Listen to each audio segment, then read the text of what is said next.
Britain's finance chief Philip Hammond says the UK's era of austerity is coming to an end, raising the country's growth forecast for next year when the country exits the European Union.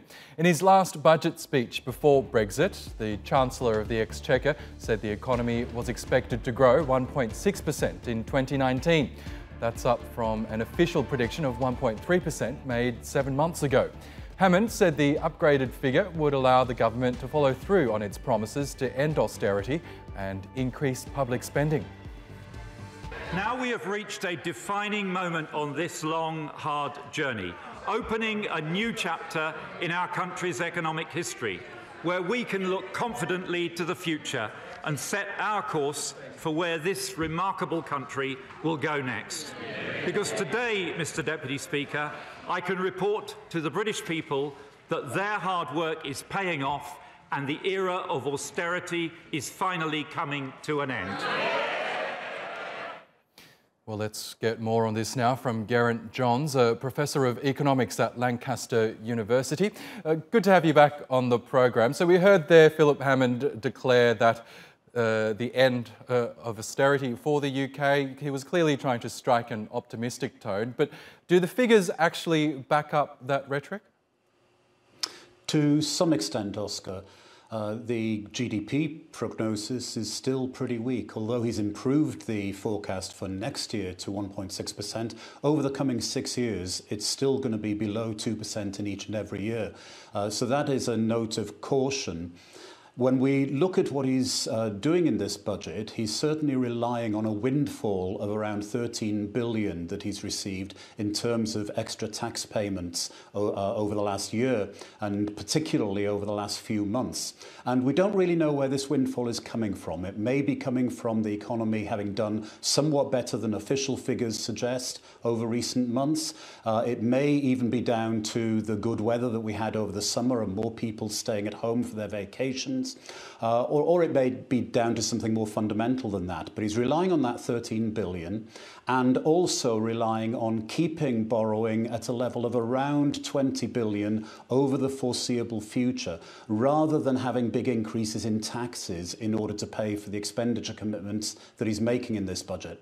Yes, and tell us a bit more about those expenditure commitments. What sort of spending measures stood out for you in this budget? Well, some of these have been well heralded in advance, so we know that there's the intention to spend an extra 20 billion or so per year on the National Health Service going ahead over a number of years into the future, and that's going to be very costly. A lot of the other spending commitments are really sticking plasters, making up for some unintended consequences of earlier government policies. So we've got, for example, a £420 million fund to fix potholes in the roads. We've got 400 million that's going to be given to schools that's making up, to some extent, some difficulties that have come from changes in the schools' funding mechanism that have been introduced over the last couple of years. We've also got some things there that are designed to ease problems that have appeared in universal credit, which is the new system of welfare payments that's being rolled out. So there's £2.7 billion being devoted one way or another to easing the transition into universal credit, although it has to be emphasised that there's already £7 billion of cuts built into the system by the Chancellor's predecessor, George Osborne. So the £2.7 billion that he's putting into universal credit is only a partial correction for that. Interesting. And of course, the measures that he's announced could all be moot because over the weekend, Philip Hammond said an emergency budget could be passed in the event of Britain leaving the EU without any sort of a deal with that bloc. It's a prospect that is growing more likely, isn't it, because of the current state of negotiations. But I'm wondering, how might a no-deal Brexit affect Britain's finances?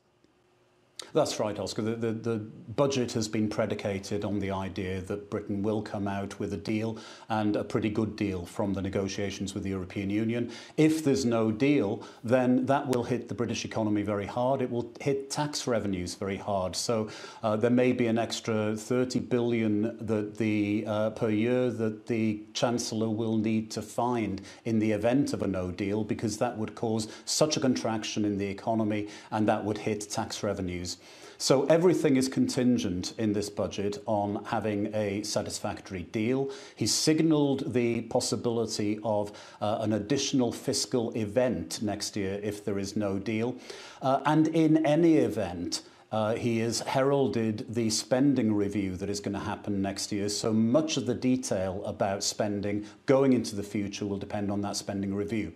So a lot more uncertainty ahead. Geraint Johnes Absolutely. at Lancaster University, thank you as always.